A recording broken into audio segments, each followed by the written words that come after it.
जय शिवराय मित्रांनो, मी आहे आता विशाळगडाच्या एका अशा भागामध्ये की जिथं पावनखिंडीचा रणसंग्राम झाला आणि त्या पावनखिंडीची म्हणजे ती जी घोडखिंड होती ती घोडखिंड ज्यांच्या रक्तानं पावन झाली म्हणून छत्रपतीने तिला पावनखिंड म्हटलं. त्या पावनखिंडीच्या रणसंग्रामामध्ये बाजीप्रभू देशपांडे आणि त्यांचे थोरले बंधू फुलाजीप्रभू देशपांडे, त्याचबरोबर शंभूसिंह जाधव आणि विठोजी काटे आणि रायाजी बांदल यांच्यासारख्या 600 मावळ्यांनी आपलं रक्त सांडलं आणि सिद्धी जोहरच्या वेड्यातून सुटलेल्या छत्रपती शिवरायांना विशाळगडावर सुखरूप आणून पोहोचवलं. आपल्या मराठ्यांच्या हिंदुस्थानच्या इतिहासामध्ये अतिशय हृदयाला स्पर्शून जाणारा हा रणसंग्राम आपण कधीही विसरू शकत नाही.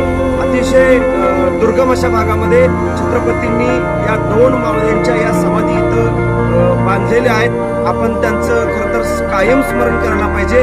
त्या स्मरणाचं